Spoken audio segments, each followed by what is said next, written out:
What's the best "I told you so" moment? Voiced by Reddit Rabbit. I was in freight. I delivered a pallet that was supposed to have 750 pieces. It looked a little short, so I asked the customer to count it. He refused 3 times after I explained to him if it was short, they're going to deny your claim. He said, "Don't worry." I said, "Okay," and noted it on the paperwork that he refused to count. He signed it. 2 weeks later, he called the customer service rep to report a shortage and make a claim. The customer service rep called me and asked did I remember it. I said, "Yep," read the notes. She said, "Oh, he refused to count it. Claim denied. Thanks, bye."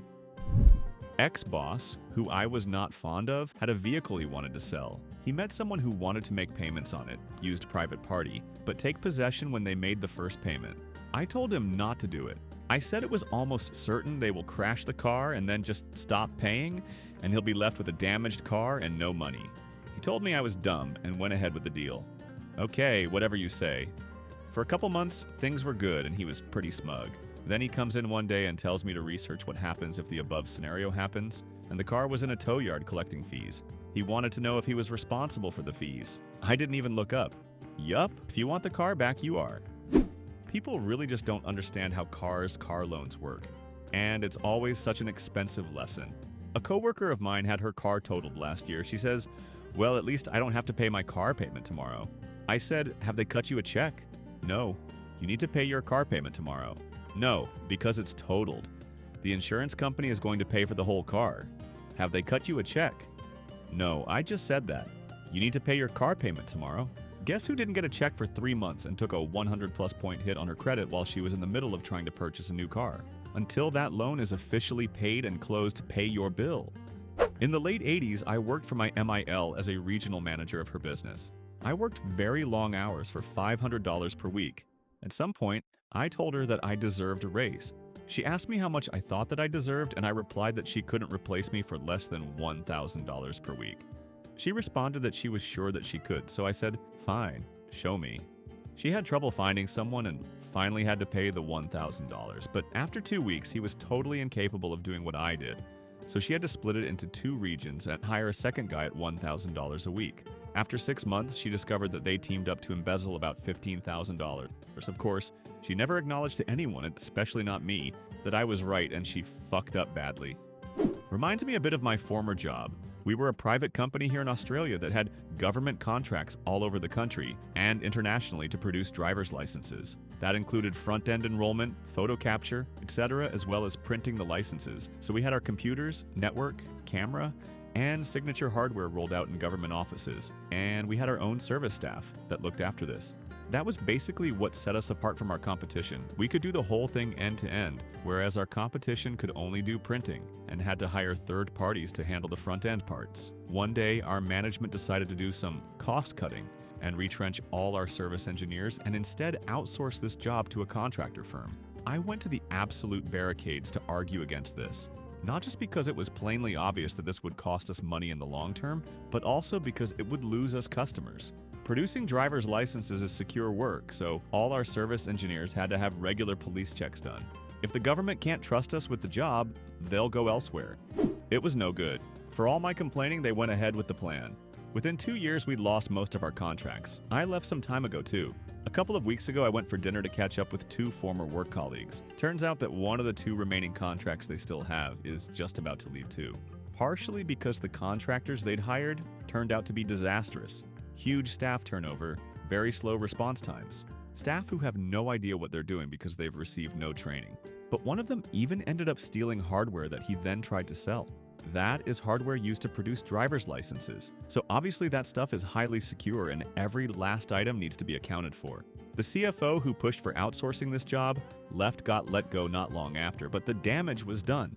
I'll be hugely surprised if this company with a 150-year history still exists in 2 years' time. Working at a tire shop, customer bring in a Land Rover Range Rover with air suspension for a set of tires. I watch the tire changers start to set their little scissor lift under the frame to pick it up, and I go over and stop them. I tell them that they should take it down to the second drive-on rack and use the swing jacks under the axles, or else they're going to blow out the suspension. The assistant manager overhears this and comes out into the shop saying that, "I just called Land Rover and they said that to turn off the air ride, all you have to do is open the rear hatch and turn the hazard lights on. Just pick it up where it is and get on with it. The customer's waiting." At that point, I said, "Well, you heard the man. I'm going to go back down by my toolbox. Holler if you need me." About a minute and a half later, what sounds like a shotgun blast is heard throughout the shop.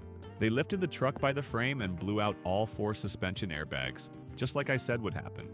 They eventually wound up putting it on the drive-on lift and using the swing jacks, just like I told them to do. Then the customer got to drive all the way from Manassas, Virginia to Alexandria, Virginia. On the bump stops where the shop I was working for paid $6,000 for a set of used suspension airbags to be installed. God forbid the guy who's actually worked on Land Rovers before might know what he's talking about. Even if I had only been at that particular shop for 3 days, at least they started listening to me when I told them stuff.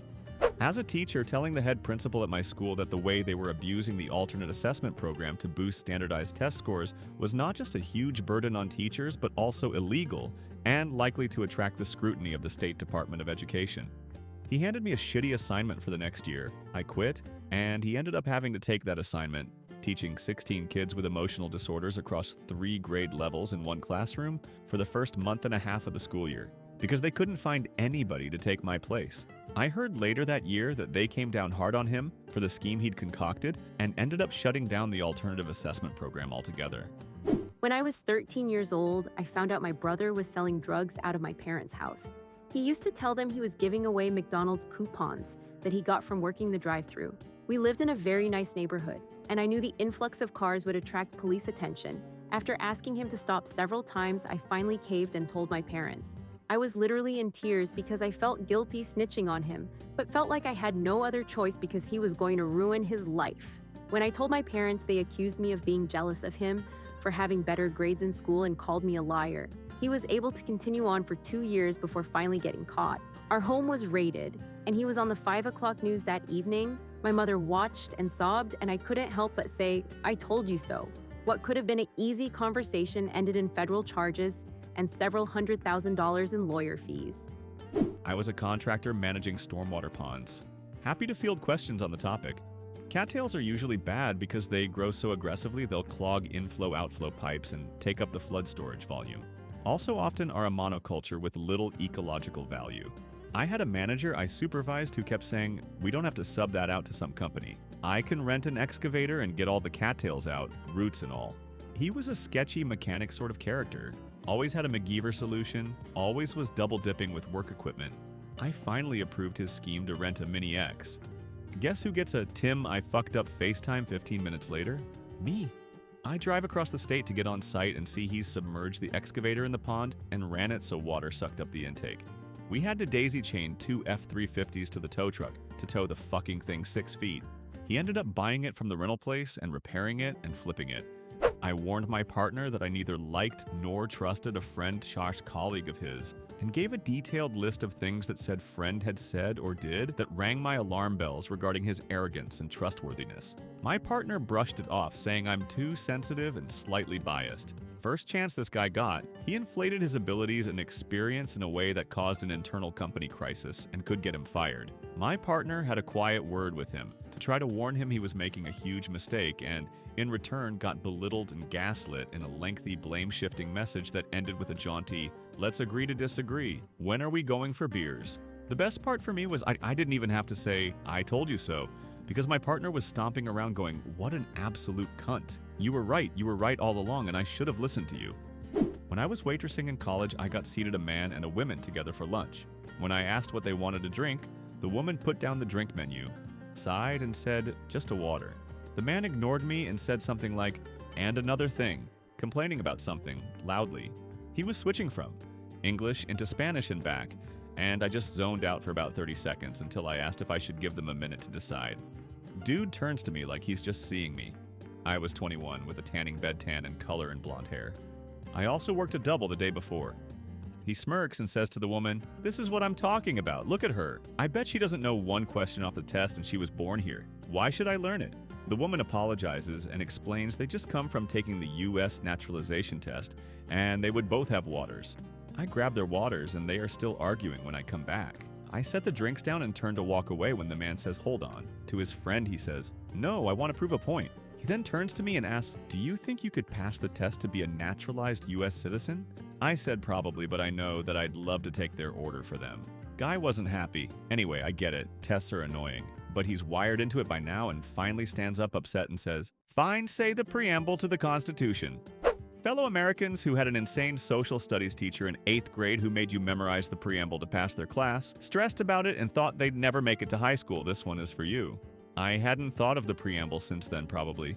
But baby, my public school, middle school 8th grade teacher was right, I would need to know this important information later in life. It was my time to shine. I preambled the absolute shit out of that preamble. The preamble was preambling.